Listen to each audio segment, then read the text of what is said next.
حالات یہ تھی کہ کپڑے پھٹے ہوئے، جوتے ٹوٹے ہوئے، سر پر بوسیدہ ٹوپی، 7 سال کی مشقت نے چہرے کا نقشہ بدل دیا تھا۔ اپنے ہی رشتہ دار پہچان نہ سکے۔ جب آپ نے اردو میں بات کی اور اپنا نسب نامہ بتایا تو لوگوں کو یقین نہ آیا۔ پھر جب پہچان ہوئی تو پورے جنگل میں خوشی کی لہر دوڑ گئی۔ راتوں رات قاصد بھیجا گیا اور والدین آدھی رات کو اپنے لخت جگر کو لینے پہنچے۔ وہ بچہ جو خالی ہاتھ گیا تھا آج علم کا خزانہ لے کر لوٹا تھا۔ تعلیم کے بعد آپ کی شادی خاندان ہی کے ایک خاتون بی بی زینب سے ہوئی۔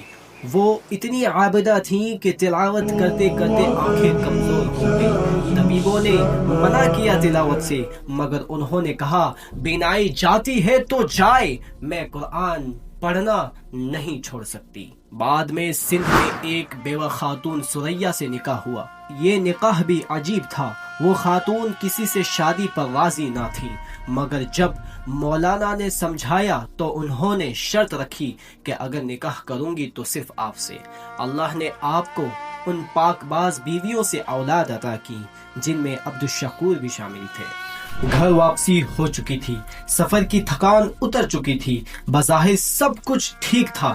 مولانا اب ایک مستند عالم دین بن چکے تھے۔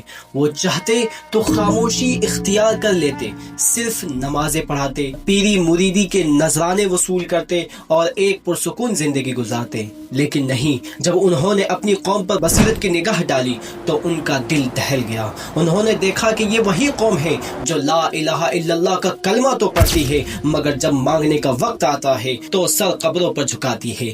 غیر اللہ کے نام کی نظر و نیاز عام ہے۔ جہالت اتنی زیادہ تھی اور شرک کی جڑیں اتنی گہری ہو چکی تھیں کہ توحید کا پودا پانی نہ ملنے کی وجہ سے سوکھ رہا تھا۔ علم حاصل ہو چکا تھا، صبر اور برداشت کا مادہ کانپور اور ممبئی کی آزمائشوں میں پختہ ہو چکا تھا۔ اب وقت تھا اس علم کا حق ادا کرنے کا۔ مولانا کے دل میں اب صرف ایک ہی سوال اور ایک ہی تڑپ باقی رہ گئی تھی، کیا اس بھٹکی ہوئی قوم کو دوبارہ قرآن و سنت کے سیدھے راستے پر لایا جا سکتا ہے؟ کیا صدیوں سے جمے ہوئے ان رسم و رواج کو ختم کیا جا سکتا ہے؟ یہ فیصلہ آسان نہیں تھا۔ کیونکہ سچ بولنے کی قیمت بہت بھاری ہوتی ہے۔ مگر جب مولانا عبدالرحیم پچھمی رحمہ اللہ نے پہلی بار شرک کے خلاف زبان کھولی اور حق کی پہلی صدا بلند کی تو مخالفت کا وہ طوفان اٹھا جس کا اندازہ بھی نہیں لگایا جا سکتا۔ اور یہ مخالفت باہر والوں سے پہلے اپنے گھر والوں نے کی۔ ناظرین، کیا قوم اپنے ہی بیٹے کی بات مانے گی یا اسے گاؤں سے نکال دے گی؟ دیکھیں گے اگلے ایپیسوڈ میں مولانا عبدالرحیم پچھمی کی زندگی کا سب سے کٹھن دور، جب حق بات کہنے پر پورے خاندان نے بائیکاٹ کر دیا، جب سلام کا جواب ملنا بند ہو گیا اور جب اپنے ہی لوگ دشمن ہو گئے۔ جانیں گے اگلے ایپیسوڈ میں۔